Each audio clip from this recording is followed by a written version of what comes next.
Hello everyone hello everyone welcome to my teachers. तो हम लोग यूरोप में राष्ट्रवाद पढ़ने वाले हैं। तो चलिए शुरू करते हैं। हम लोग ने इस चैप्टर को 3 भागों में बांटा है। पहला में हम लोग इस कहानी को पढ़ेंगे पहले वीडियो में, और दूसरे वीडियो में हम लोग ऑब्जेक्टिव पढ़ेंगे, तीसरे वीडियो में हम सब्जेक्टिव करेंगे। तो चलिए शुरू करते हैं।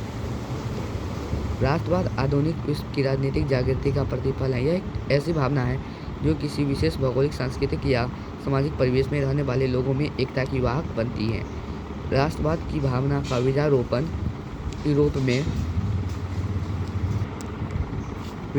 यूरोप में पुनर्जागरण के काल से ही हो चुका था, परंतु 1789 ईस्वी की फ्रांसीसी क्रांति में यह उन्नत रूप में प्रकट हुई। 19वीं शताब्दी में तो यह उन्नत एवं आक्रामक रूप में सामने आई। किस रूप में?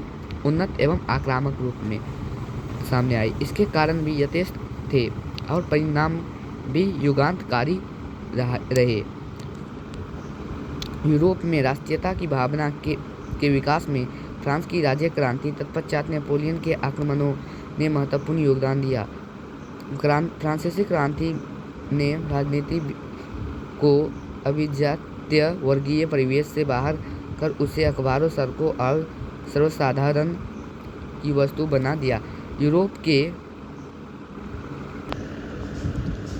अखबारों, सड़कों और सर्वसाधारण की वस्तु बना दिया। यूरोप के कई राज्यों में नेपोलियन के अभियानों द्वारा नवयुग का संदेश पहुंचा। नेपोलियन ने जर्मनी और इटली के राज्यों को भौगोलिक नाम की परिधि से बाहर कर उसे वास्तविक एवं राजनीतिक रूपरेखा प्रदान की, जिससे इटली और जर्मनी के एकीकरण का मार्ग प्रशस्त हुआ। दूसरी तरफ नेपोलियन की नीतियाँ के कारण फ्रांसीसी प्रभुता और आधिपत्य के विरुद्ध यूरोप में देशभक्ति विक्षोभ भी जगा। नेपोलियन के पतन के बाद यूरोप की विजयी शक्तियाँ ऑस्ट्रिया की राजधानी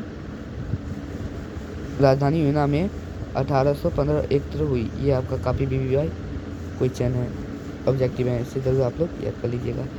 जिनका उद्देश्य यूरोप में पुनः उसी व्यवस्था को स्थापित करना था, उसे नेपोलियन के युद्धों और विजयों ने अस्त व्यस्त कर दिया।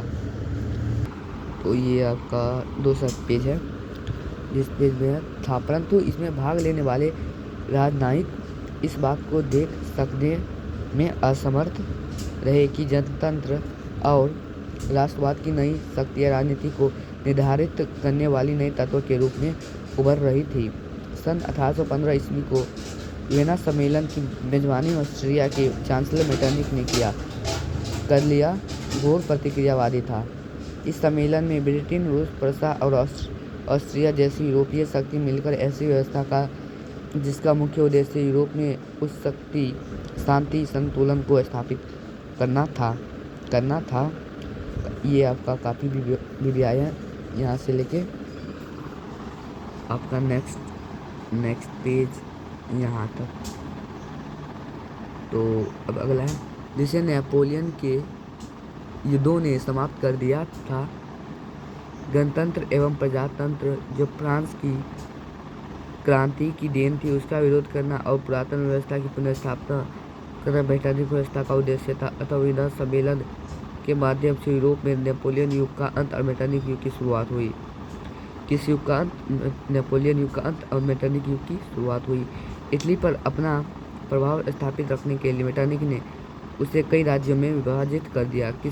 कई राज्यों में विभाजित कर दिया। सिसिली और नेपल्स के प्रदेश बुर्बो वंश के सम्राट फर्डिनेंड को दे दिया। कौन दे दिया? बुर्बो वंश के सम्राट फर्डिनेंड को दे दिया। रोम और उसके आसपास के राज्य पोप को सौंप दिए। लोम्बार्डी एवं वेनेशिया पर ऑस्ट्रिया की प्रभुता कायम हुई।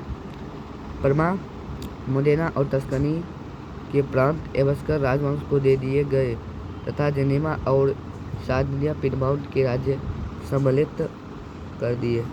जर्मनी में 39 रियासतों का संघ कायम रहा, जिस पर अप्रत्यक्ष रूप से ऑस्ट्रिया का अधिकार स्थापित किया गया तथा हर संभव प्रयास किया गया कि उनमें राष्ट्रीयता की भावना नहीं जग। मेटरनिख ने फ्रांस में भी पुरातन व्यवस्था की पुनर्स्थापना की। इस तरह वियना सम्मेलन प्रतिक्रियावादी शक्तियाँ की विजय थी, लेकिन यह व्यवस्था अस्थायी साबित नहीं हुई और जल्द ही यूरोप में राष्ट्रीयता की भावना का प्रसार हुआ जिससे यूरोप के लगभग सभी देश प्रभावित हुए। फ्रांस में वियना व्यवस्था के तहत क्रांति के पूर्व की व्यवस्था को स्थापित करने के लिए बूर्बो राजवंश को पुनर्स्थापना किया गया तथा लुई 18वां फ्रांस का राजा बना। कौन फ्रांस का राजा बना? लुई 18वां।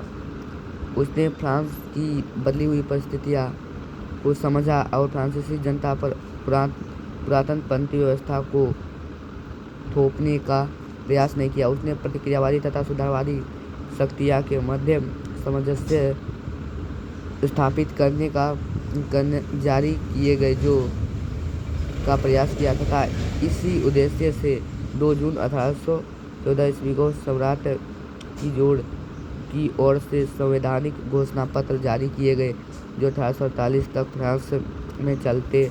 चार्ल्स 10 के शासनकाल में इसमें कुछ परिवर्तन किए गए परंतु इसका परिणाम 1830 की क्रांति के रूप में सामने आया। अब हम लोग जुलाई 1830 की क्रांति के बारे में पढ़ेंगे। चार्ल्स 10 एक निरंकुश एवं प्रतिक्रियावादी शासक था जिसने फ्रांस में उभर रही राष्ट्रीयता तथा जनतंत्रवादी भावनाओं को दबाने का कार्य किया।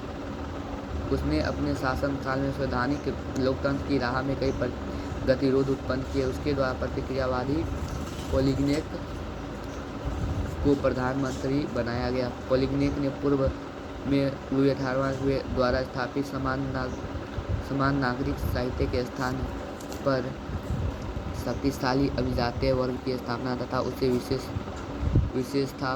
विशेषाधिकारियों से विभूषित करने का प्रयास किया। उसके इस कदम को उदारवादियों ने चुनौती तथा क्रांति के विरुद्ध पंचतंत्र समझा। प्रतिनिधि सदन एवं दूसरे उदारवादियों ने पोलिग्नेक के विरुद्ध गहरा असंतोष प्रकट किया। चार्ल्स 10 ने इस विरोध के प्रतिक्रिया स्वरूप 25 जुलाई 1830 ईस्वी को 4 अध्यादेशों द्वारा उदार तत्वों का गला घोटने का 25 जुलाई 1830 ईस्वी को 4 अध्यादेशों द्वारा उदार तत्वों का गला घोटने का प्रयास किया। इन अध्यादेशों के विरोध में पेरिस में क्रांति की लहर दौड़ गई और फ्रांस में 28 जून 1830 ईस्वी में गृह युद्ध आरंभ हो गया। इसे ही जुलाई 1830 की क्रांति कहते हैं।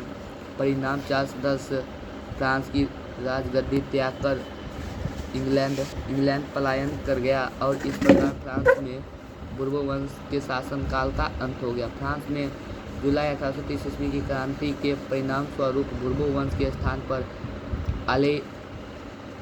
आलियंस वंश को गद्दी सौंपी गई। इस वंश के शासक लुई फिलिप ने उदारवादियों, पत्रकारों तथा वेरिस के जनता के समर्थक से सत्ता प्राप्त की थी, अतएव उसकी नीतियाँ उदारवादियों के पक्ष में तथा संवैधानिक गणतंत्र के निमित्त रही।